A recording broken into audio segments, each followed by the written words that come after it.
अस्सलाम वालेकुम।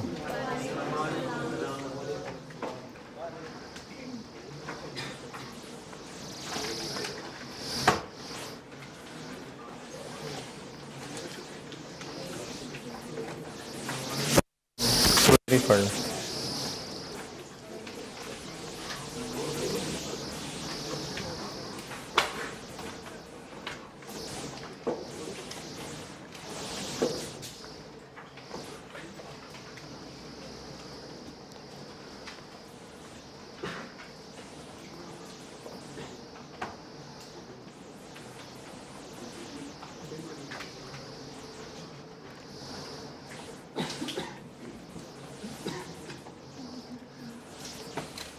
हाँ भाई गुलबर्ग वालों पढ़ लो तो मैं चलूँ।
क्या?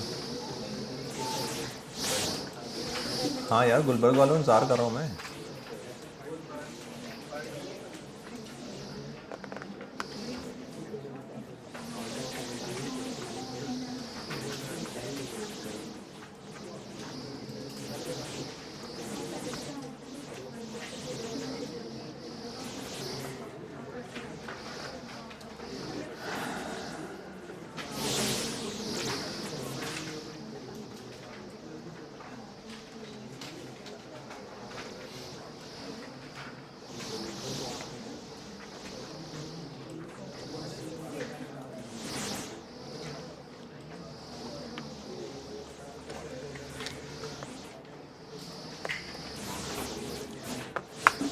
चलें ठीक है, पढ़ लिया आपने।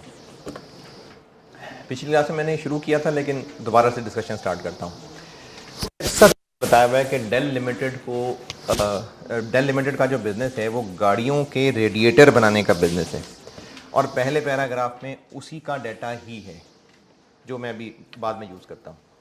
दूसरे पैराग्राफ में कहा है कि डेल को एक ऑफ़र मिली थी, had received TRU limited company से 4000 रेडिएटर बनाने थे ट्रक्स के और 50,000 रुपये प्राइस तय हुई थी। इसमें मार्जिन अच्छा था, इसलिए डेल ने डिसाइड किया था कि वो गाड़ियों के रेडिएटर बनाने रोक देंगे और इस ऑर्डर के लिए 60 मिलियन का मटेरियल ख़रीद लिया हुआ था। हैड ऑलरेडी प्रोक्योर्ड मतलब परचेज्ड, लेकिन कस्टमर TRU फारिग हो गया और ट्रक के रेडिएटर का वो साइकिलें जोगे भी नहीं रही, तो उनका ये ऑर्डर गया। अब जब ऑर्डर गया लेकिन हम 60 मिलियन रुपए का मटेरियल ख़रीद चुके हुए हैं। इस मसले का हल निकालने के लिए डेल की मार्केटिंग डिपार्टमेंट ने एक और कस्टमर ढूंढा है जो ट्रक के रेडिएटर ख़रीदने को तैयार है, NTR। पैराग्राफ में कि कितने, लेकिन बात की कंटिन्यूटी से पता चल रहा है कि ये 1000 ही खरीदेंगे और इन्होंने प्राइस 40,000 रुपये कही है। अब इस ऑर्डर को पूरा करने के लिए पॉइंट 1 से लेके पॉइंट 5 तक ये सारा डाटा लिखा हुआ है और लास्ट पैराग्राफ में भी मटेरियल के बारे में कुछ ना कुछ बात की है और रिक्वायरमेंट है कि ये NTR वाली ऑफ़र, वो जो अब है, पुरानी बात ख़त्म हो गई, हैड ऑब्टेन्ड। अब NTR वाली ऑफ़र है कि इसको हाँ बोलें या ना बोलें, ये सवाल की रिक्वायरमेंट है। एक तो सवाल के पहले पैराग्राफ से प्रोडक्ट की नेचर देख के पता चल रहा है कि ये स्पेशल ऑर्डर है। फिर ये जो डाटा जिस तरह का होता है ना, जैसे ख़ास तौर पे लास्ट पैराग्राफ कि इस मटेरियल का ये इस्तेमाल भी हो सकता है, ये भी हो सकता है, इस तरह का डाटा होता ही रेलिवेंट कॉस्ट के सवालों के लिए। ये जो हमने स्पेशल ऑर्डर 5 टाइप्स मैंने लिखी थी डिसीजन मेकिंग की, पहली वाली टाइप पढ़ा रहा हूँ स्पेशल ऑर्डर, तो उसका सवाल पहचाना जाता है। तो पहले पैराग्राफ से पता चल रहा है, पहले 2 पैराग्राफ से, कि मेन काम से हट के कुछ ऑर्डर मिला है, तो ये स्पेशल ऑर्डर का सवाल है। और प्राइस नहीं पूछी, अब तक जो 2 सवाल किए थे उसमें प्राइस पूछी हुई थी, इसमें पूछा हुआ है कि ऑर्डर एक्सेप्ट करें या ना करें, तो ये कैसे कैलकुलेशन होगी। अगर प्रॉफिटेबल है तो हाँ कर देंगे, नहीं है तो रहने देंगे। तो प्रॉफिटेबल है यानी सारे एक्सपेंसेस रेलेवेंट वाले और इनकम्स लिख लेते हैं।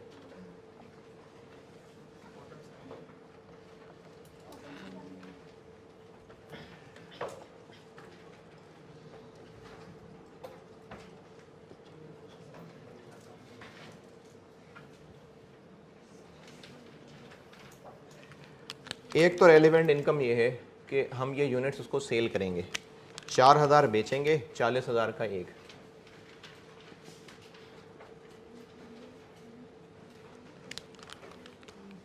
$160। वो जो 50,000 रुपये मिलने थे और अब नहीं मिलेंगे तो वो 10,000 ज़ाया हो गया, वो नहीं कुछ, क्यों? वो तो एक पुराना किस्सा है, वो पुराना किस्सा है, उसने वैसे ही रोया धोया था, अब तो उसका कुछ बाकी नहीं रहा, तो इसलिए वो तो पुराना किस्सा ख़त्म हो गई बात। अब ये है कि अब 4000 यूनिट्स बेचने हैं 40,000 वाले, ये सेल्स है जो रेलिवेंट इनकम है। और क्या क्या एक्सपेंस, मटेरियल कर लेते हैं कैलकुलेट।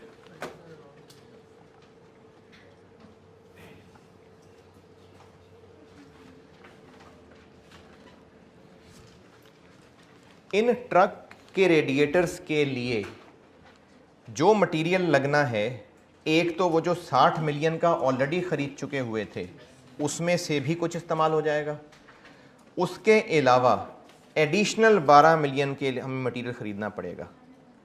तो ये जो एडिशनल 12 है ये तो रेलिवेंट है क्योंकि ये तो एडिशनल मटेरियल लगाना पड़ेगा, ये एडिशनल मटेरियल तो बिल्कुल रेलिवेंट है।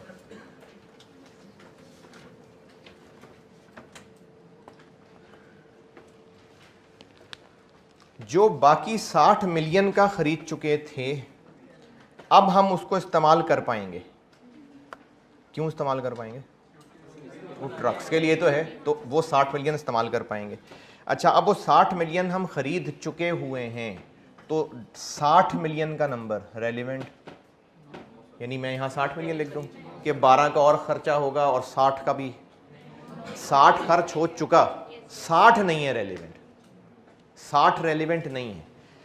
लेकिन वो जो पड़ा हुआ मटेरियल उस 60 मिलियन में ख़रीदा है वो करना है यूज़। अच्छा, अभी मैंने पिछली क्लास वो गुलवर्ग में मैंने एक जुमला बोला था, आपको भी बताता हूँ, अगर बात काम की लगे तो चलो इजाफा हो जाएगा नॉलेज में। ये जो रेलिवेंट की पहचान है ना कि ख़र्चा होना था अब नहीं होगा, तो रेलिवेंट इनकम है। एक इनफ्लो होना था, नहीं इस जॉब की वजह से होगा, एक रेलिवेंट एक्सपेंस है। और रेलिवेंट पहचानने के लिए हम देखते हैं कि अगर ये जॉब ना होती तो क्या होता, वो ख़र्चा जो अगर जॉब हो ना हो वो ख़र्चा होना ही होना है, तो इररेलेवेंट है। इसमें जॉब में जो रिसोर्सेज इस्तेमाल होने हैं, रिसोर्सेज या तो वो ऑलरेडी होंगे हमारे पास या हमने अभी लेने होंगे। रिसोर्सेज यानी मटेरियल, लेबर, मशीन। इस जॉब के लिए जो रिसोर्सेज चाहिए या तो वो ऑलरेडी होंगे या नए लेने होंगे। तो जो रिसोर्सेज नए लेने होंगे उनका खर्चा तो है रेलिवेंट, नया मटेरियल ख़रीदना पड़ेगा, रेलिवेंट है। नई लेबर लानी पड़ेगी, रेलिवेंट है। नई मशीन किराए पे लानी पड़ेगी, रेलिवेंट है। मशीन यूज़ होगी, बिजली का बिल आएगा, रेलिवेंट है। तो इस जॉब के लिए जो रिसोर्सेज अभी मज़ीद लेने हैं उनका ख़र्चा तो रेलिवेंट है। लेकिन जो रिसोर्सेज मौजूद हैं, जैसे लेबर का ऑलरेडी अवेलेबल टाइम मौजूद है, मटेरियल फिजिकली पड़ा हुआ है, मशीन ऑलरेडी किराए पे ली हुई है, मशीन ओन्ड हमारे पास मौजूद है। जो रिसोर्सेज मौजूद हैं वो रेलेवेंट हैं कि नहीं हैं, इसका फैसला करते हैं। अगर ये जॉब ना होती तो क्या होता? ऐसे नहीं कि अगर वो अवेलेबल ना होता तो क्या होता।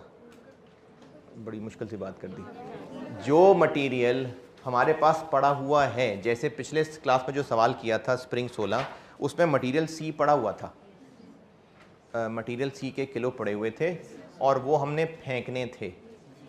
इसी तरह एक मशीन थी जो किराए पे ली हुई थी, 5,000 रुपये किराया उसका देते थे। नहीं, वो उससे भी पिछले सवाल में, उससे भी पिछले टाइची लिमिटेड वाले सवाल में एक मशीन थी जो किराए पे ले चुके हुए थे, उसका हर महीने 5,000 किराया देते थे। तो एक सवाल ये हो सकता है कि उस 5,000 को हमने रेलिवेंट क्यों नहीं लिया था। तो अगर कोई स्टूडेंट ये कहे कि लेकिन अगर वो मशीन किराए पे ना ली होती फिर तो लेनी पड़नी थी, तो रेलिवेंट है? मटेरियल सी पड़ा हुआ है, मटेरियल सी पड़ा हुआ है, उसको हमने रेलिवेंट लिया था स्प्रिंग 16 में। मटेरियल सी क्या रेलिवेंट लिया था?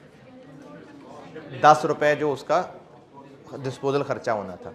वो मटेरियल खरीद के रखा हुआ हमने ला के, कितने का खरीदा था, इसको रेलिवेंट क्यों नहीं लिया था? क्योंकि पहले खरीद के हम रख चुके हुए हैं, तो अगर ना होता फिर तो लेना पड़ता ना। तो चलो ले लेते हैं। अब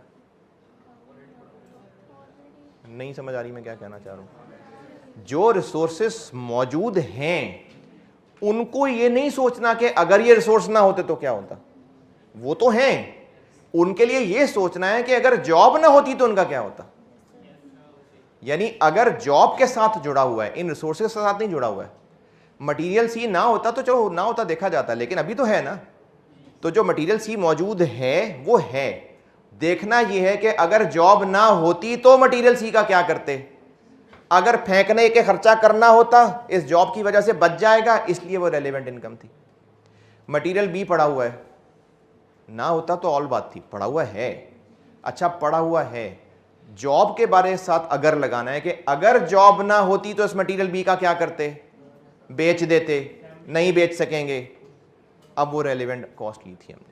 तो ये जो अगर वाली बात है ना, ये उस अवेलेबल रिसोर्स के लिए अगर नहीं है कि ये रिसोर्स ना होता तो क्या होता। रिसोर्स तो है, जॉब के साथ है कि अगर जॉब ना होती तो इस रिसोर्स का क्या करते। वो जो करते वो अब नहीं कर सकेंगे।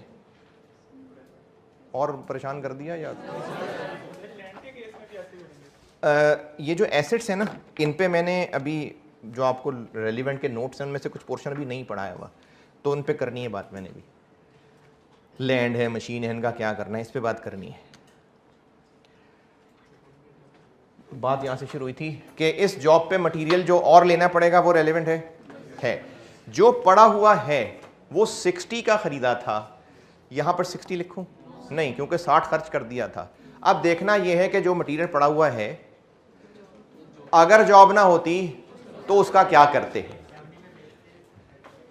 उसके दो हल थे, इनफैक्ट दो हल नहीं थे। उस मटेरियल के पहले तो मैं दो हिस्से करूंगा। उनमें से कुछ मटेरियल ऐसा होता जो गाड़ियों के रेडिएटर में इस्तेमाल हो सकता था। कितना, उस पर करते हैं बात। अभी ये बात दोबारा सुनिए, लास्ट पैराग्राफ समझा रहा हूं। ये जो 60 मिलियन का मटेरियल खरीद चुके हुए हैं, इसमें से कुछ ऐसा होता, बल्कि कुछ क्या 10, ये जो 60 खरीद चुके हुए हैं इसमें से 10 ऐसा है जो गाड़ियों के रेडिएटर में यूज हो सकता है और बाकी 50 नहीं हो सकता। तो इसका तो एक ही हल था, इसको बेचने लगे थे। इसके दो हल थे।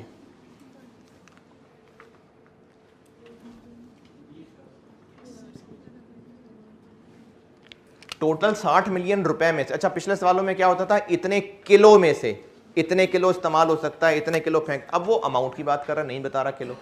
60 मिलियन रुपए के मटेरियल में से इतने रुपए का मटेरियल इस्तेमाल हो सकता है, बाकी नहीं हो सकता तो बता देते। तो इसमें से ये तो सिर्फ सेल ही हो सकता था, और ये सेल तो हो ही सकता है, यूज भी हो सकता है। जो बिल्कुल बेकार है, बस सेल ही होना था, इस जॉब की वजह से अब नहीं हो सकेगा, तो इसकी रेलेवेंट कॉस्ट क्या हुई? बस इसकी एनआरवी।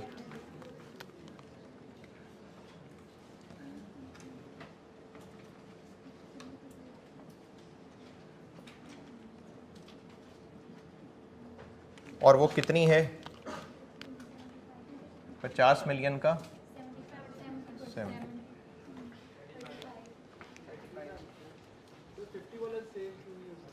है, 50 वाला ही कह रहा हूँ। 60 मिलियन रुपए के मटेरियल में से 10 मिलियन वाला तो हम यूज कर सकते हैं, बाकी 50 रह गया, वो यूज नहीं हो सकता, तो बस फिर it would have to be sold at 70% of their cost.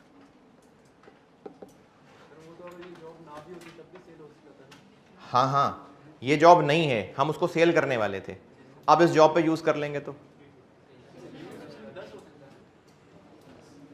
अच्छा, पहले इस 50 को समझते हैं। 60 मिलियन में से 50 मिलियन का कोई यूज नहीं है। अगर ये एनटीआर वाली जॉब छोड़ देते तो इसका क्या करते? सेल कर देते ना। अब अगर एनटीआर वाली जॉब कर ली तो 10 की बात नहीं, 50 की बात कर रहा हूं, तो सेल नहीं कर सकेंगे ना। दोबारा सुनो, 50 मिलियन वाला मटेरियल, ये 50 कहां से आया? 60 में से 10 का जिक्र है, बाकी 50 का कोई जिक्र नहीं है। तो इस 50 का जो मटेरियल पड़ा हुआ है, इसका क्या हल सोचते? बेच देते। अगर एनटीआर वाली जॉब ना होती तो इसने बिकना था, अब एनटीआर जॉब करेंगे तो इसको यूज कर लेंगे, तो वो जो बेच देना था वो नहीं बेच सकेंगे, वो उसकी अपॉर्चुनिटी कॉस्ट। कितने का बेच सकते थे? 70%। ये इसकी अपॉर्चुनिटी कॉस्ट आ गई 35।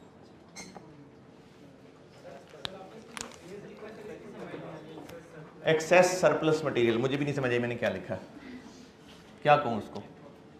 यूजलेस मटेरियल है क्या? अंग्रेजी लिखें? अंग्रेजी का मसला नहीं है, वैल्यू ठीक होनी चाहिए। क्या लिखूं अंग्रेजी?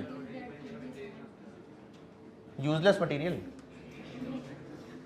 नहीं, सरप्लस मटेरियल क्या बोलूं? बस सरप्लस मटेरियल। अच्छा, इसमें ना आपको कंप्रीहेंशन के नंबर नहीं मिलने, बस कुछ अंग्रेजी में लिख दें वैल्यू के नंबर। नहीं, कुछ भी, मतलब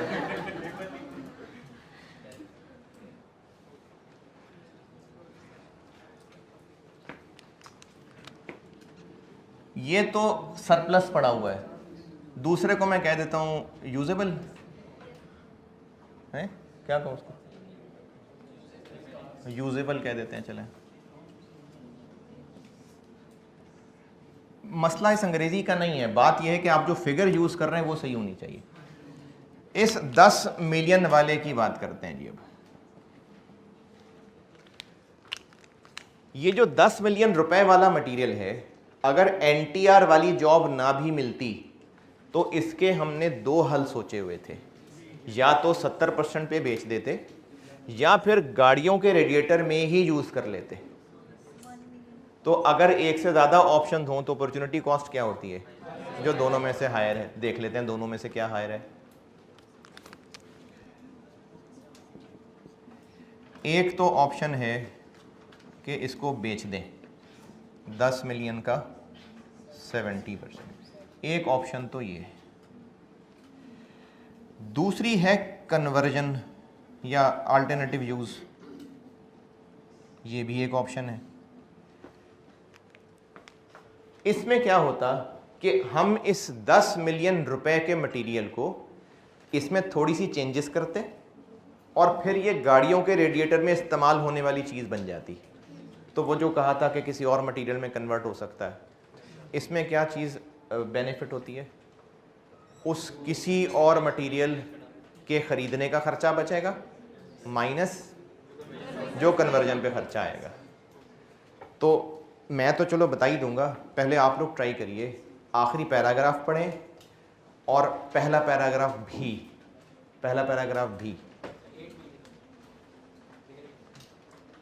बाकी भी कर, पहला और आखिरी दोनों पैराग्राफ पे गौर करें और बताएं ये फिगर कितनी होगी।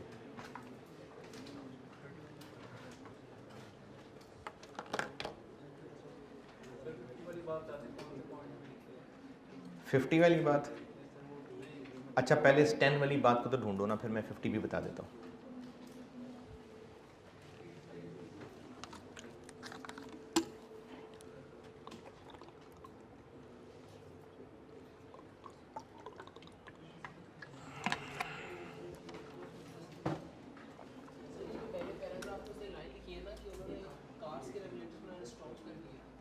नहीं किए नहीं थे, ये कहाँ लिखा किए थे?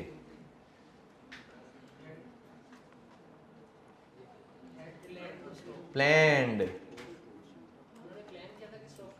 जब ट्रकों के रेडिएटर बनाने लगेंगे तो गाड़ियों के रेडिएटर रोक देंगे।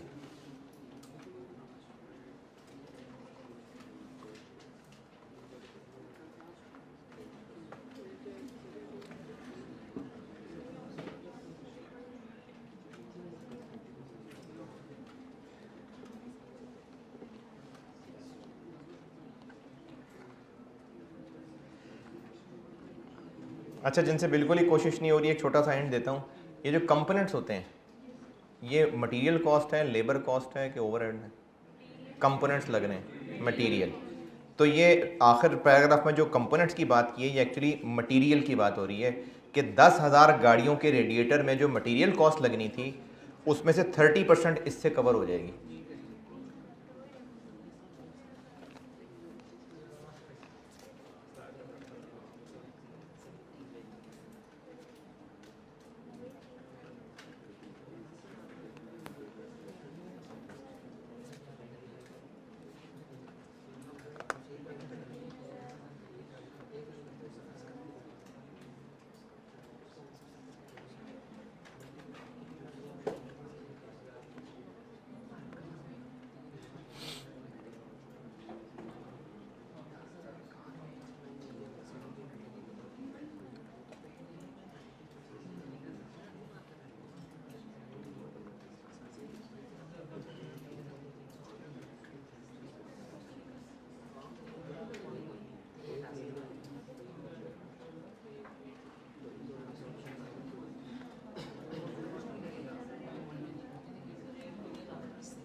जी,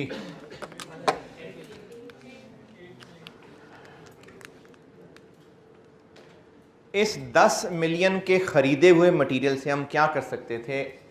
गाड़ियों के जो रेडिएटर बनते हैं, 10,000 रेडिएटर्स का काम चल जाना था, लेकिन पूरा नहीं। उन 10,000 रेडिएटर्स पे जितना मटेरियल लगना था उसमें से 30% इससे पूरा हो जाना था। तो एक रेडिएटर पे कितने रुपए का मटेरियल लगता है? पहला पैराग्राफ 3,000, एक पे 3,000 रुपए का मटेरियल, 10,000 रेडिएटर्स पे इतना मटेरियल, और इसमें से 30% काम इससे चल जाना था, लेकिन ये करने में 1 मिलियन का खर्च होना था। तो इस 10 मिलियन कॉस्ट वाले मटेरियल के हमारे पास दो हल थे जो हमने सोचे होंगे, या तो उसको बेचने वाले थे या उससे ये फ़ायदा उठाने वाले थे। अब इनमें से जो हायर है ये अपॉर्चुनिटी कॉस्ट है।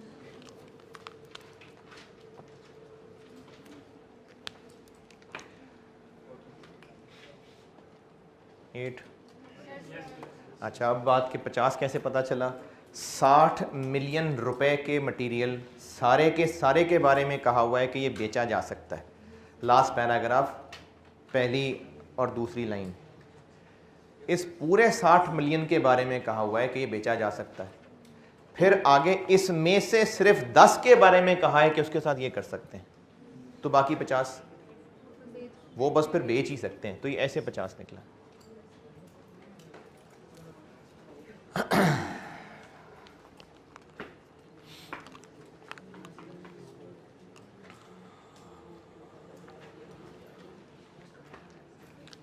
मटेरियल कॉस्ट बन गई 55।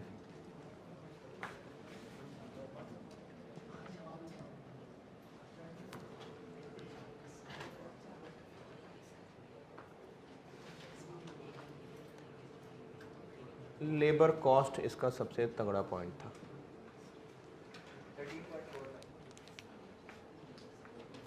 अच्छा, ये जो अभी इस पिछली क्लास में वो स्प्रिंग 16 किया है, ये समझ आ गया?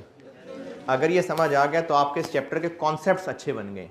ये सवाल इटसेल्फ बहुत मुश्किल था। ये सवाल ये रेलिवेंट कॉस्टिंग के मुश्किल तरीन सवालों में से एक है। तो अगर ये भी आपसे हो जाता है अच्छे तरीके से तो ज़बरदस्त। लेकिन अगर मुश्किल आ रही है तो हाँ, ये मुश्किल सवाल था। ये इनफैक्ट ये अटैम्प्ट बहुत मुश्किल थी। ऑटम 17 बहुत मुश्किल अटैम्प्ट थी जी।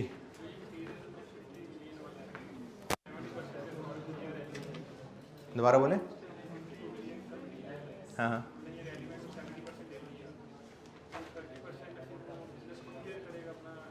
नहीं नहीं नहीं नहीं, यहाँ पर ना बात ये हो रही है कि इस पड़े हुए मटेरियल से हम क्या इनफ्लो ले सकते थे, इतने का बेच सकते थे। ये जॉब ना होती तो ये इनफ्लो होने वाला था। Profit on disposal, loss on disposal नहीं, इतने पैसे मिलने वाले थे। 35 का बेचते तो इतने मिलने वाले थे। अब ये ज़्यादा हैं कम हैं जितने भी हैं, इस जॉब के ना होने की वजह से हमें ये 35 मिलने वाला था, इस जॉब की वजह से अब नहीं मिलेगा। ये एक रेलिवेंट कॉस्ट है।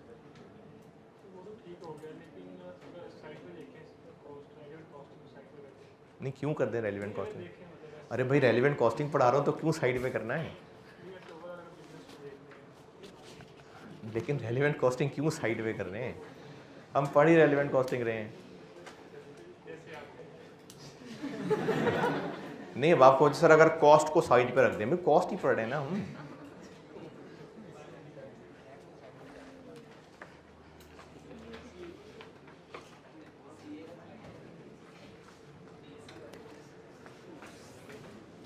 चलो खैर, बोलो, बोलना क्या है? बोल क्या रहे थे, बोलो तो सही। अगर आप फाइनेंशियल अकाउंटिंग की बात करें तो ये एनआरवी राइट डाउन 50 का खरीदा हुआ 35 की एनआरवी, तो एनआरवी राइट डाउन लॉस है। लीगल एक्शन किस पे? वो टीआरयू के खिलाफ, टीआरयू के खिलाफ लीगल।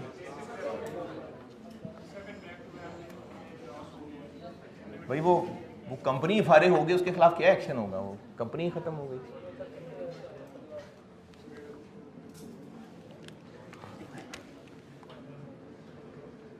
लेबर,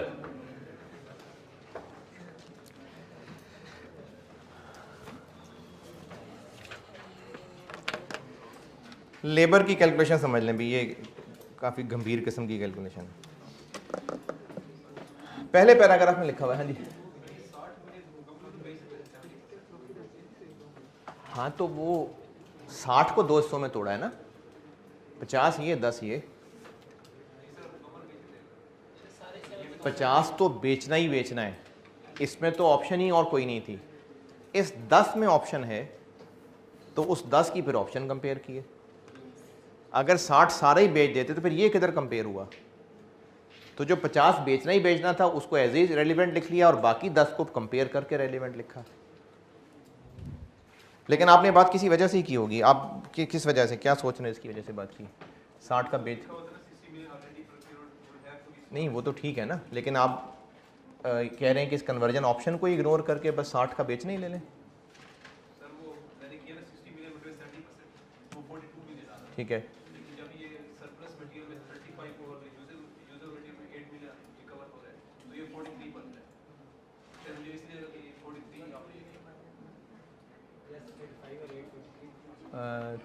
तो हाँ, तो उसमें वो बात भी कवर होगी ना, हमें जो ज़्यादा नुकसान हो रहा है अपॉर्चुनिटी कॉस्ट वही है ना। लेबर के कितने आवर्स चाहिए भाई इन ट्रक्स के रेडिएटर्स बनाने के लिए? लेबर के कितने आवर्स चाहिए? पॉइंट नंबर 2, लर्निंग कर्व आ गया। अब वो लर्निंग थ्योरी लगानी पड़ेगी। चले लगा लेते हैं, आर्स निकाल लेते हैं और फिर उस पर वेज रेट लगा लेंगे। आर्स निकालते हैं।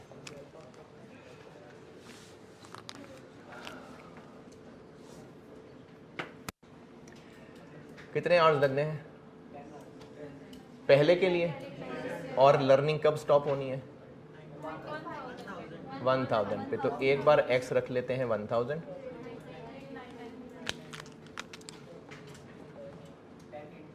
टेन इंटू 1000, 07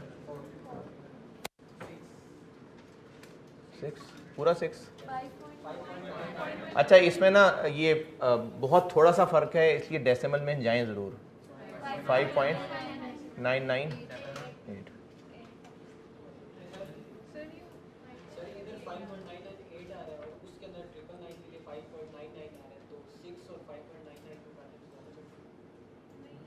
कोई बात, total for 1000 units 5.998 into 1000, 5998 hours. और अब रख लेते हैं x को 99,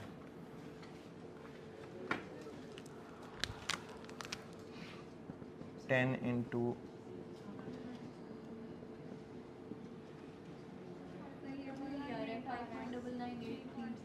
अच्छा ये क्या आ रहा था? ये 79 था। अच्छा ये क्या था? ये भी 5.998 है।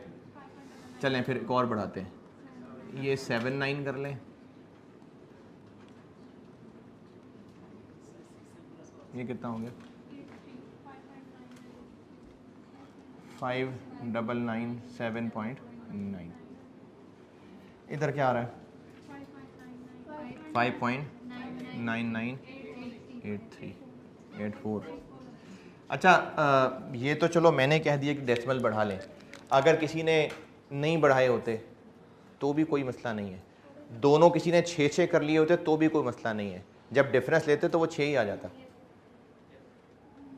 अगर आपने इसको 5.99 को 6 करना है, इसको भी 6 करना है, कोई इशू वाली बात नहीं है।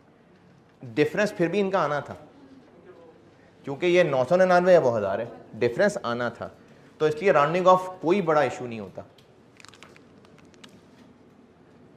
Total for 999 units 59984 into 999, 5992.4।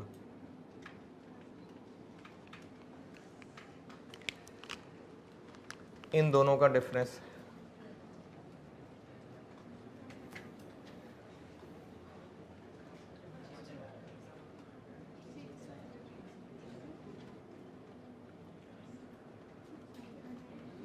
5997.9 minus 5992.4, 5.5। तो टोटल आवर्स बन गए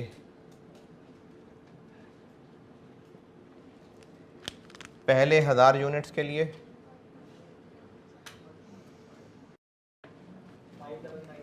5997.9, और नेक्स्ट 3000 के लिए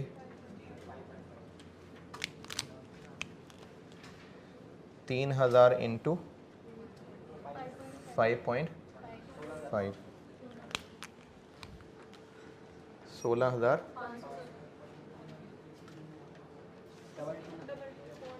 22,497.9।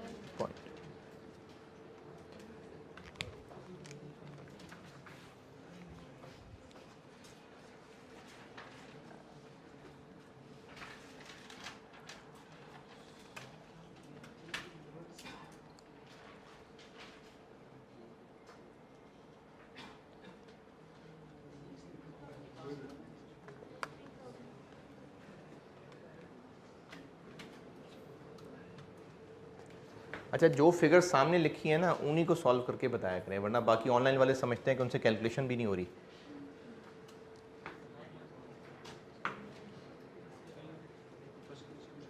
हैं किधर? नेक्स्ट, ये फिगर जो सामने लिखी है इन्हीं का आंसर है ये आ गए टोटल आवर्स।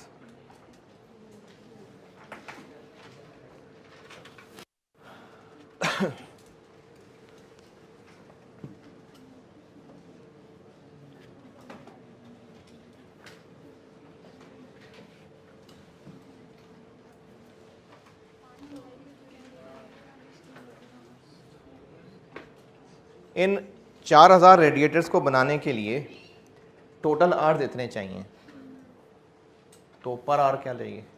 पर आवर क्या लेना है? देखना पड़ेगा कि ये लेबर का कौन सा वाला केस है।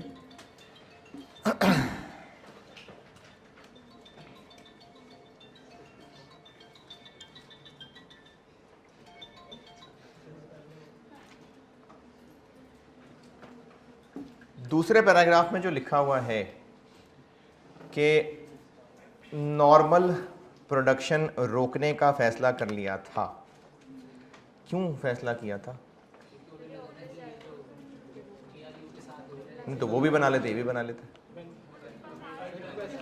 कैपेसिटी नहीं थी। किस चीज़ की कैपेसिटी नहीं थी? मशीन आवर्स नहीं थे, मटेरियल नहीं मिल रहा था, लेबर नहीं था। कैसे पता लेबर नहीं था? ये बात फिर सुनिए, दूसरे पैराग्राफ की तीसरी लाइन में लिखा हुआ है कि ट्रक के रेडिएटर्स बनाने के लिए इन्होंने फैसला कर लिया था कि नॉर्मल काम रोक देंगे। नॉर्मल काम क्यों रोक देंगे? आप कौन सी क्लास में? अच्छा ठीक। नॉर्मल काम क्यों रोक देंगे? साथ साथ गाड़ियों के रेडिएटर भी बना लेते और नहीं होगा, कैपेसिटी नहीं होगी। अब कैपेसिटी का कहाँ मसला था? पहले पैराग्राफ के डाटा से लग रहा है कि लेबर का मसला था, क्योंकि डाटा ही लेबर का है कि 500 हाईली स्किल्ड लेबर ये लोग थे कंपनी के पास। Manufacturing process is carried out by 500 highly skilled labours, उनके आवर्स, उनका रेट, ये सब बताया हुआ है। तो मसला किसका था फिर? लेबर का। अब ये लेबर का कौन सा केस आ गया कि लेबर की शॉर्टेज है और उनसे यही काम कराने के लिए कोई पुराना काम बंद करवाना पड़ता है। तो ये वो कंट्रीब्यूशन लॉस्ट वाला पॉइंट आ गया। ये कैसे पता चल रहा है? दूसरे पैराग्राफ की तीसरी लाइन से पता चल रहा है कि काम रुकवाना था, और ये काम रुकवाना था तो ये लेबर में ही होता है। और पहले पैराग्राफ में लेबर का डाटा है, तो इन दोनों निशानियों से पता चल रहा है कि ये जो लेबर यहाँ इस्तेमाल होनी है ये वही हाईली स्किल्ड लोग हैं, ये वही हाईली स्किल्ड लोग हैं जो गाड़ियों के रेडिएटर बनाते थे। 500 लोग हैं, इन्हीं से फिर हम ट्रक के रेडिएटर बनवा लेंगे। तो इनके लिए वेज रेट कौन सा लगेगा? फिर इनकी रेलिवेंट कॉस्ट क्या होगी? Contribution per hour plus cost of this labour. ये बात एग्री होती है तो फिर आगे बढ़ते हैं। अगर पहले पैराग्राफ में उन्होंने जो जिक्र किया ना, वो 500 हाईली स्किल्ड लेबर हैं जो हर महीने इतना काम कर रहे हैं, इतना उनका वेज रेट है। फिर उसके बाद दूसरे पैराग्राफ में कहा हुआ है कि हम ट्रक के रेडिएटर्स बनाने के लिए ये प्लान कर चुके थे कि गाड़ियों के रेडिएटर बनाने रोक देंगे। तो मेरा सवाल ये था कि क्यों रोक देंगे? तो लेबर का ही मसला होगा ना, और उसी लेबर से हम जब ये गाड़ियों के रेडिएटर बनाना छुड़वा के ट्रक के रेडिएटर बनवाएंगे तो ये वो वाला केस बन गया जिसमें पुराना काम छोड़ना पड़ता है। तो उसका जवाब था कंट्रीब्यूशन पर R plus cost of this labour. जी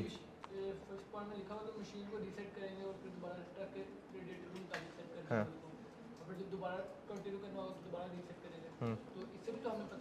हाँ, इससे भी पता लग सकता है, लेकिन हमने, हाँ बिल्कुल इससे भी पता लग सकता है, लेकिन जो हमने अब उसका कंट्रीब्यूशन लेना है, काम रोकना पड़ेगा ना, इतना तो पता चल रहा है ना काम रोकना पड़ेगा, तो उसका कंट्रीब्यूशन भी तो लेना पड़ेगा।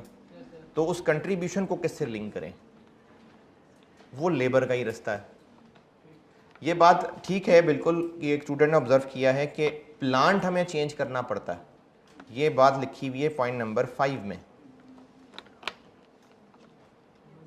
पॉइंट नंबर 5,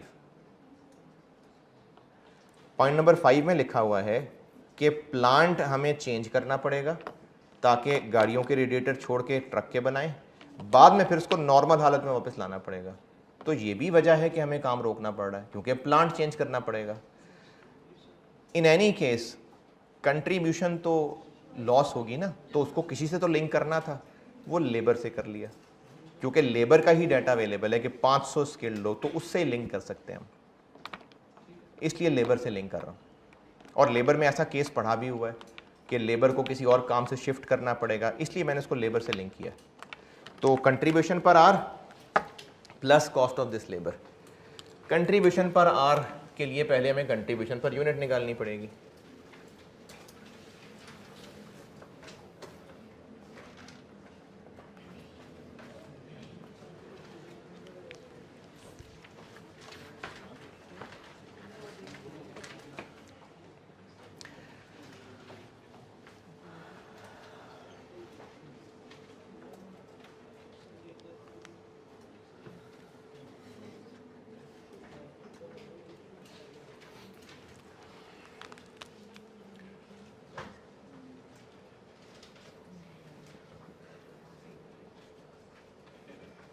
इसकी एक बात बतानी है, मैंने ये याददाश्त के लिखा है यहाँ पर, इसके लिए कुछ बताना है मैंने। ये सवाल कर लूँ पूरा, भी सवाल में उतरे में।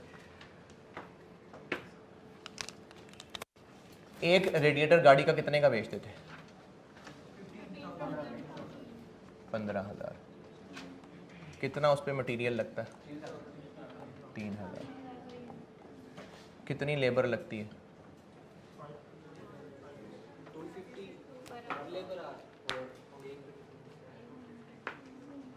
250 लगती है। 500 तो पर आर है, यहाँ तो पर यूनिट लिखना है। तो 500 पर आर को पर यूनिट कैसे बनाऊं?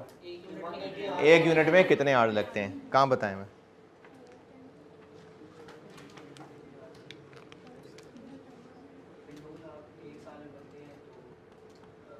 खामोशी से सारे लोग करें ट्राई।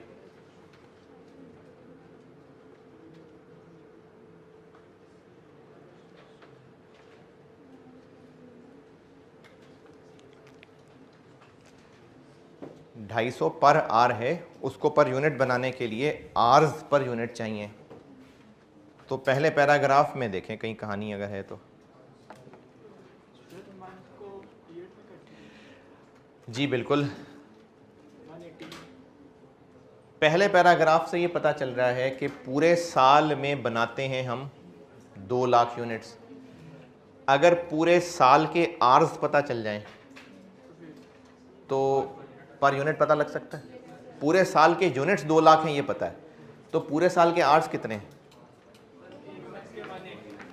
अच्छा, आर्स टोटल को 2 लाख से डिवाइड करेंगे कि 2 लाख को आर से डिवाइड करेंगे?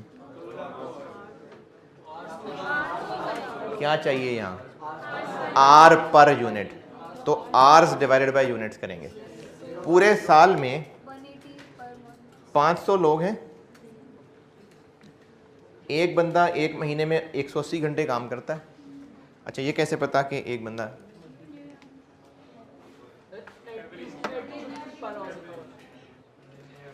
$180 आवर्स पर मंथ। ये एक बंदे का काम है कि 500 लोगों के मिला के टोटल है? कैसे पता? नहीं, एवरेज तो इसलिए भी लिखा हो सकता है क्योंकि पर मंथ है। मतलब 500 लोग मिलके पूरे महीने में 180 घंटे काम करेंगे, तो ये एक बंदे का काम है। एक बंदे का काम इंटू 500 बंदे इंटू 12, ये पूरे साल के आर्स आ गए डिवाइडेड बाय पूरे साल के यूनिट्स, 5.4 आवर्स पर यूनिट। एक गाड़ी का रेडिएटर इतनी देर में बनता है।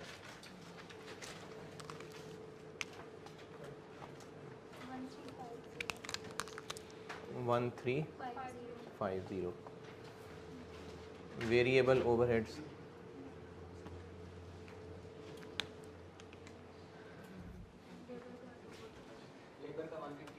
लेबर का 150 के 240? 150 के 240? अभी क्या कैलकुलेट कर रहा हूँ मैं, अभी कार की बात हो रही है, तो उसमें तो 150 है। तो अगर लेबर 250 है तो वेरिएबल कितना हुआ? 375।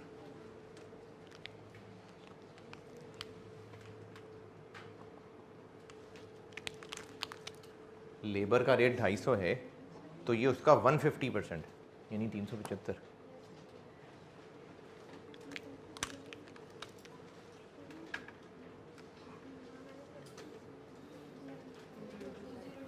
टू जीरो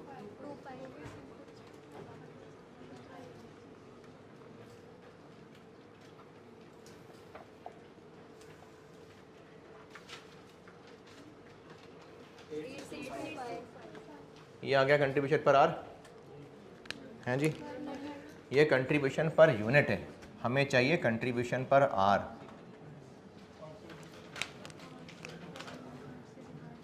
क्या करूं?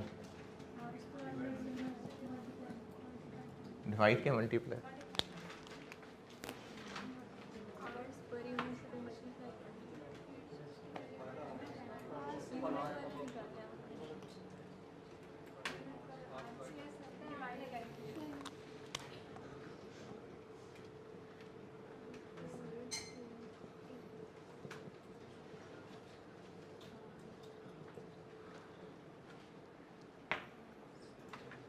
मल्टीप्लाई कर दिया तो ये बन जाएगा rupees hours divided by unit square.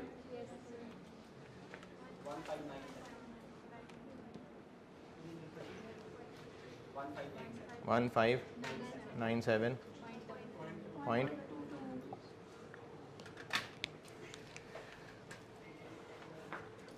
अच्छा, वैसे इतना गहरा अगर ना भी सोचें, एक यूनिट पे इतना कंट्रीब्यूशन है, पर आर कितना होगा? आर से डिवाइड कर दें। कंट्रीब्यूशन पर R plus cost of this labour.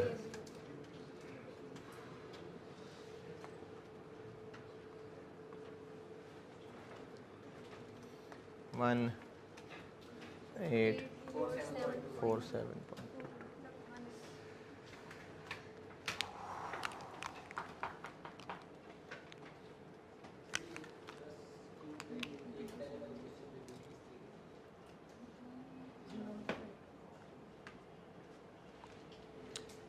क्योंकि लेबर कॉस्ट पहले भी लगती थी, अब भी लगती है, तो रेलिवेंट नहीं है, तो हमने एक इररेलेवेंट चीज़ माइनस की हुई है, इसलिए ऐड बैक।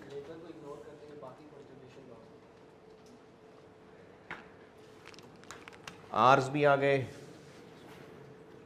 रेट भी पता चल गया, तो टोटल लेबर कॉस्ट हो जाएगी इतने आर्स इनटू ये रेट।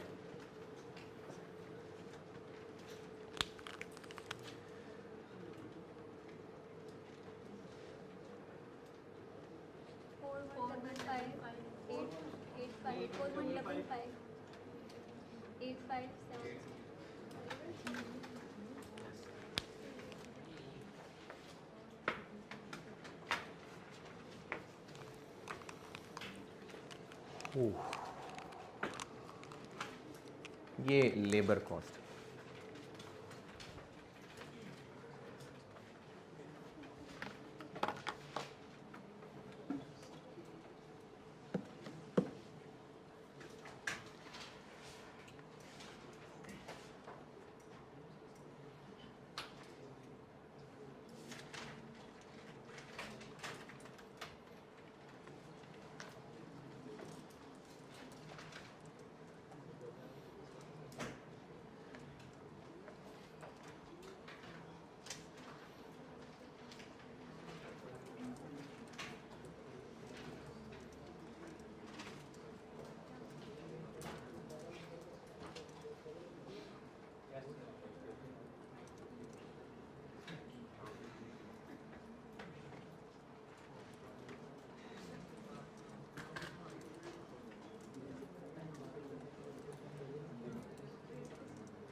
वो लेबर की रेलिवेंट कॉस्ट ले रहे हैं ना,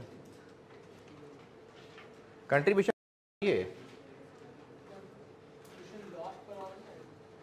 ये कंट्रीब्यूशन पर आर निकाल लिया, अब ये कंट्रीब्यूशन लॉस्ट पर आर है। इतना कमाना था, नहीं कमाएंगे, ये कंट्रीब्यूशन लॉस पर R plus cost of this labour, तो ये इस लेबर से काम कराने की रेलिवेंट कॉस्ट हो गई।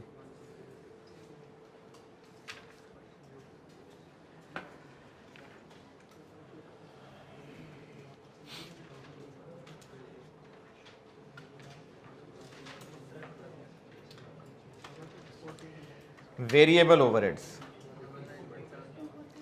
वेरिएबल ओवरहेड्स पहले तो होते थे 150%, अब 240% होंगे। किसका 240%? इसका 240% ले लो।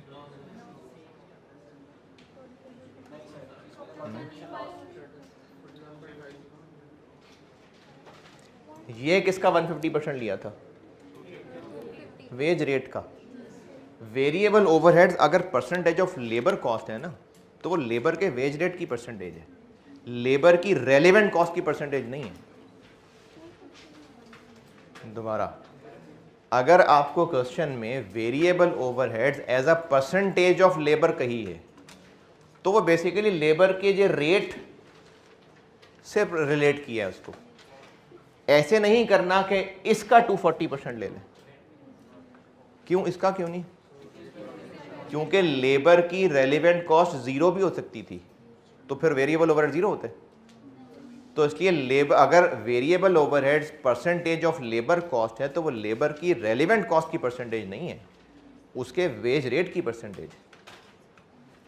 क्योंकि अगर रेलिवेंट कॉस्ट की परसेंटेज हो तो फिर लेबर की रेलिवेंट जीरो भी हो सकती है, तो उसकी थोड़ी परसेंटेज लगा के जीरो कर देंगे वेरिएबल। ये बात मैंने लिखी हुई अंग्रेजी में, नोट्स में चौथा बुलेट पॉइंट है जो नहीं पढ़ाया था, रेलिवेंट कॉस्टिंग के नोट्स में आखिरी पेज पे वेरिएबल ओवरहेड्स का दूसरा बुलेट पॉइंट, ये मैंने लिखी हुई है बात।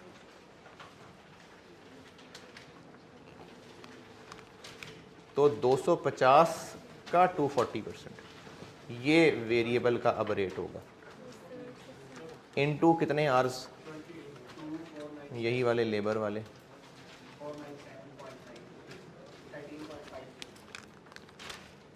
13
point number 4, fixed OAR irrelevant होता है, तो पॉइंट 4 का कुछ नहीं करना। पॉइंट नंबर 5, हमें गाड़ियों के रेडिएटर से काम रोक के ट्रक के रेडिएटर्स बनाने के लिए प्लांट पे इतना खर्चा करना पड़ेगा, तो रेलेवेंट है।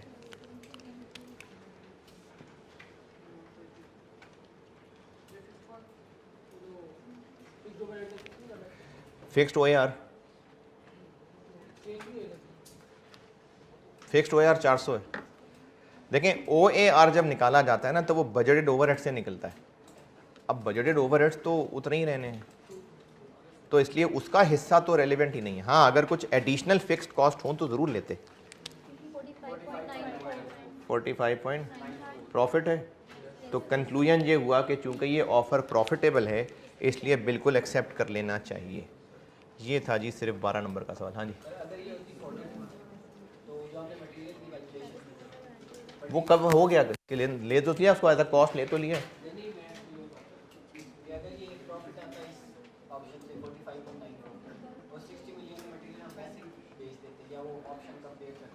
ये बात ना करो अभी नहीं, ये ऑप्शन कंपैरिजन वाली बात नहीं हुई।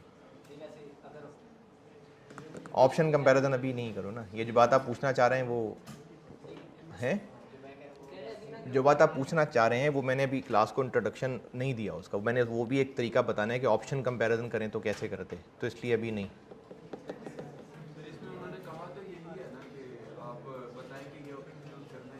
हाँ तो वो हमने ले लिया ना, कंट्रीब्यूशन लॉस ले तो लिया, इसीलिए तो लिया है। अच्छा सवाल ये है कि क्या पता गाड़ियां बनाना ही ज्यादा फायदेमंद हो।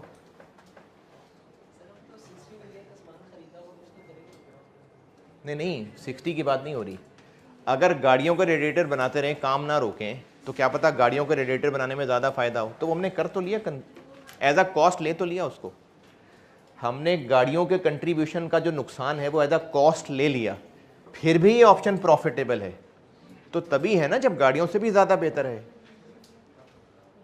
गाड़ियों से जो कमाना था उसको हमने ले लिया एज अ कॉस्ट, फिर भी प्रॉफिट आ रहा है।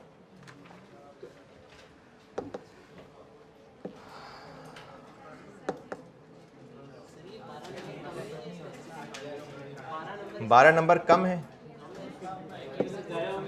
ज़ाया होंगे तो 12 ही ज़ाया होंगे। क्वेश्चन मुश्किल था, बिल्कुल मुश्किल था, बिल्कुल आ सकता, इसीलिए मैं पास पेपर्स को बिल्कुल नहीं छोड़ता, बिल्कुल आ सकता।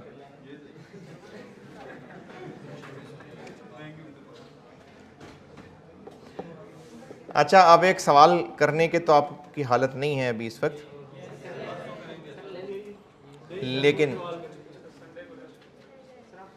लेकिन एक सवाल मैंने देना है होमवर्क, और वो जो होमवर्क देना है वो डिस्कशन के बगैर पॉसिबल ही नहीं है, तो उसकी मुझे फिर डिस्कशन पहले करनी पड़ेगी, उसको गाइड करना पड़ेगा। तो हैं जी, अभी चले जाओ यार, अभी जाओ, अभी चले जाओ। तो एक सवाल मैं आपको डिस्कस, अच्छा जिसने नहीं करना खैर है, चला जाए, ख़त्म होगी मैंने, लेकिन वो होमवर्क जो देना है वो मैं पूरा उसका सिनेरियो समझा दूँ ताकि फिर आप उसको, वैसे तो ठीक है आपको खुद करना चाहिए, लेकिन काफ़ी सारे बच्चे भी बहुत सारे लर्निंग प्रोसेस में चल रहे हैं, तो इसलिए मैं इसको गाइड करना चाह रहा हूँ, तो वो मैं गाइड कर देता हूँ। उससे पहले इसके बारे में एक बात समझ लें, मैंने एक स्प्रिंग 20 वेरिएंस का सवाल करवाया था और उसमें फिक्स्ड ओवरहेड्स के बारे में एक नोट लिखवाया था कि आवर्स पेड लेने हैं कि आवर्स वर्कड लेने हैं। उस नोट में मैंने एक इम्प्रूवमेंट करानी है, क्योंकि मुझे कुछ बच्चों के सवालों से ये फील हुआ कि आप उसको गलत इंटरप्रेट कर गए। स्प्रिंग 20 वेरिएंस में स्प्रिंग 20 क्वेश्चन 1 मैंने जब डिस्कस किया था, बोर्ड पे इनफैक्ट सॉल्व किया था, तो मैंने फिक्स्ड ओवरहेड्स के बारे में 2 नोट्स लिखवाए थे। लेक्चर 71 में किया होगा शायद।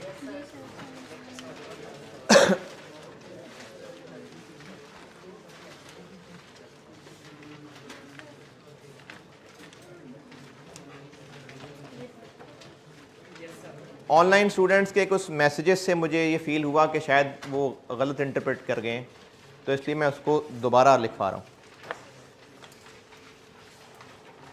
पहुँचेंगे वहाँ तक तो ही अमेंड कर सकेंगे। लेक्चर 71 के एंड पे मैंने ये 2 पॉइंट कहे थे लिखने को। एक बात ये लिखवाई थी कि वेरिएबल ओवरहेड्स के वेरिएंसेस में लेबर आवर्स वर्कड इस्तेमाल होंगे, और फिक्स्ड के लिए कहा था हाँ। बस यहीं पर एक मिस इंटरप्रिटेशन है, जो मैं एक कॉन्टेक्स्ट में बात कर रहा था, लेकिन मुझे अंदाज़ा हुआ कि शायद आप उस कॉन्टेक्स्ट को नहीं पिक कर सके, इसलिए मैं वर्डिंग बेहतर कर देता हूँ। वेरिएबल ओवरहेड्स भी और फिक्स्ड ओवरहेड्स के वेरिएंस भी, दोनों में आर्स वर्ड इस्तेमाल होने हैं। वेरिएबल ओवरहेड्स भी और फिक्स्ड ओवरहेड्स भी, दोनों के वेरिएंसेस में आर्स वर्कड ही इस्तेमाल होने हैं।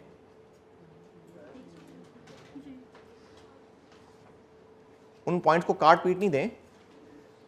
अगर पहला पॉइंट आपने लिखा हुआ है वेरिएबल ओवरहेड्स, तो उसके साथ फिक्स्ड ओवरहेड्स भी लिख लें। दोबारा बता रहा हूं, वेरिएबल ओवरहेड्स और फिक्स्ड ओवरहेड्स दोनों के वेरिएंसेस में आर्स वर्कड ही यूज होने हैं। पहले यहां तक लिखें, फिर अगली बात करता हूं।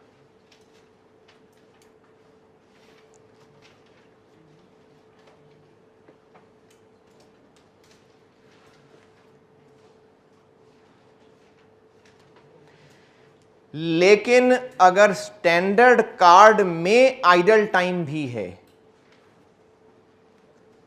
तो फिर वो फिक्स वाला पॉइंट लिखवाया था। रिपीट कर रहा हूं, अगर आइडल टाइम स्टैंडर्ड कार्ड का हिस्सा नहीं है, तो फिर वेरिएबल ओवरहेड्स, फिक्स्ड ओवरहेड्स, इन सब के वेरिएंसेस में आर्स वर्कड आने हैं। लेकिन अगर स्टैंडर्ड कार्ड का हिस्सा है आइडल टाइम, तो फिर वेरिएबल के लिए तो वर्कड ही यूज होने हैं, लेकिन फिक्स्ड के लिए फिर वो बात लिखवाई थी कि मैनेजमेंट की मर्जी, चाहे तो पेड कर ले चाहे वर्क कर ले, आप सवाल में बाय डिफॉल्ट पेड ले लेना। वो तब की बात है। तब की कब की? अगर स्टैंडर्ड कार्ड में आइडल टाइम शामिल है तो फिर वो वाला नोट था।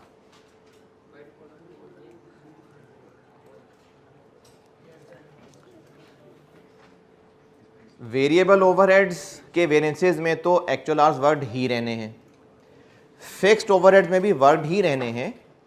लेकिन अगर स्टैंडर्ड कार्ड में आइडल टाइम भी रखा हुआ है, फिर फिक्स्ड ओवरहेड्स के लिए मैंने पेड की बात की थी।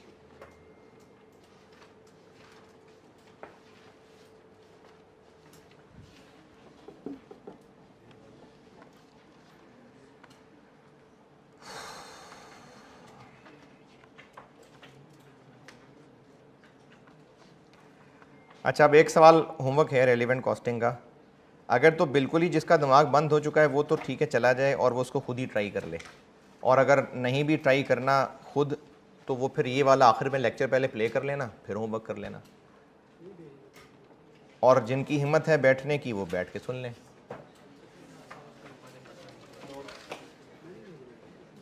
हाँ जी, ये मुझे ग्रुप में सॉल्यूशन भेजना पड़ेगा क्योंकि वो कॉपी लेट हो गई थी। अभी जो है उनको तो दे दो ना, ये गार्डन टाउन कैंपस वाले ये कॉपी ले लें, और बाकी मैं आपके ग्रुप में भेज देता हूँ। कौन सा? हाँ, वो डिस्कस ही नहीं हुआ, अलग से पूछ लो।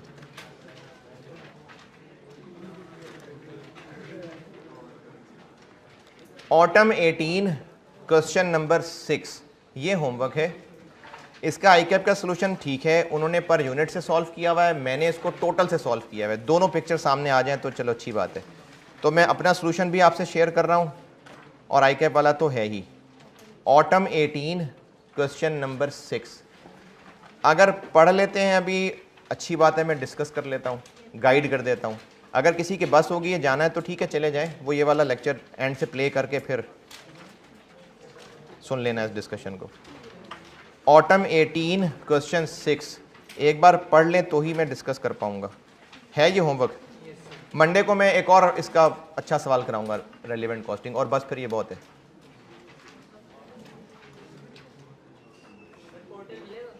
है जी यार, अभी मुझे इस पर कंफर्मेशन कोई नहीं मिली, मंडे तक हो जाएगा कंफर्म।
अच्छा ये बताएं कि मैंने बेसिक पढ़ाते हुए हाई लो मेथड बताया हुआ?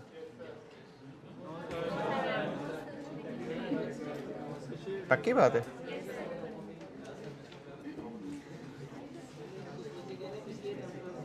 हाँ वो शुरू में बताया था और मुझे रियलाइज़ हुआ था कि नहीं बताना चाहिए था, इसलिए मैंने अब इस दफ़ा एंड पे ही बनाने का सोचा था। अच्छा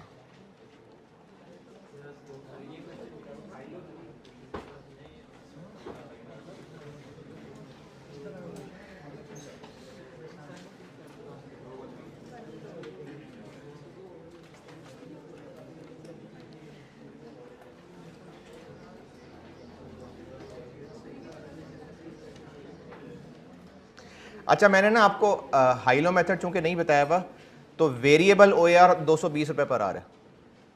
ये सवाल लिख लें आप, वेरिएबल OAR 220 रुपये पर आर है। इस सवाल में जब हाई लो मेथड सिखा दूंगा तो वो आप खुद ही निकाल पाएंगे। ये जो पॉइंट नंबर 4 है ना, ये हाई लो मेथड के लिए, सवाल में जो पॉइंट 4 है ये हाई लो मेथड के लिए, वो आपको सिखाया नहीं है अभी। तो इस पॉइंट 4 का आंसर है 220 रुपये पर आर। वेरिएबल OAR 220 पर आर है, बस आपने वो 220 यूज करना है।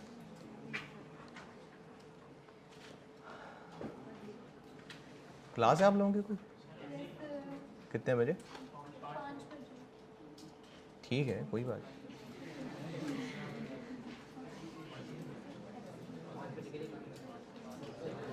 हाँ जी, अगर पढ़ लिया तो मैं कुछ बताऊं।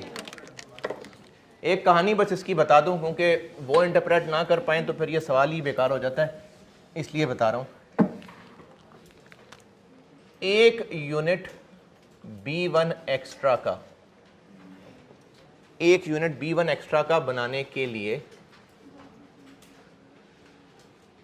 लेबर के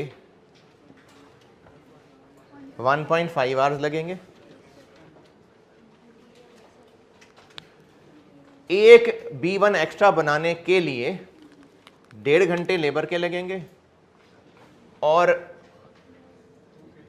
2 किलो मटेरियल X लगेगा, जो कि मिलता है 520 रुपये पर केजी। या फिर इसकी जगह एक और रास्ता भी है, मटेरियल Y लगा लें, लेकिन वो 2 केजी नहीं, वो 2.5 केजी बनेगा।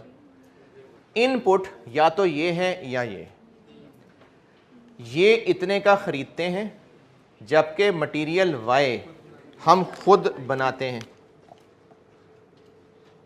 जिस प्रोसेस से मटेरियल Y का 1 केजी बनता है, 1 केजी, उसमें आधा घंटा लेबर का लगता है और 300 रुपए का कोई मटेरियल लगता है।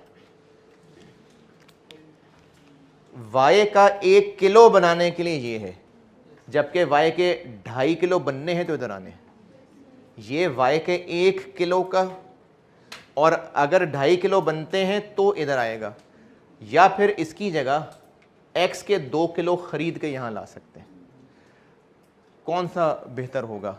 अभी वो जो एग्जाम नोट के एक से ज़्यादा तरीके हैं, तो जो सस्ता तरीका है, तो B1 एक्स्ट्रा के लिए जो इनमें से सस्ता होगा हम उसको यूज़ करके, बाकी फिर अच्छा ये लेबर और है, ये और है, और मतलब वो टाइम और है, ये और है, बंदे वही हैं लेकिन टाइम ये अलग है, ये टाइम अलग है। तो हमें इन दोनों में से जो सस्ता ऑप्शन पड़ेगा उसको लेके B1 एक्स्ट्रा बनाना पड़ेगा। ये कहानी है इस सवाल की। तो B1 एक्स्ट्रा की बस आपने रेलिवेंट कॉस्ट निकालनी है, कॉस्ट गैप एंड वाली बात वो नहीं पड़ी, बस आपने पढ़ना calculate the expected relevant cost per unit. ये आप लोगों ने सोचना है। ठीक है, अल्लाह हाफिज़।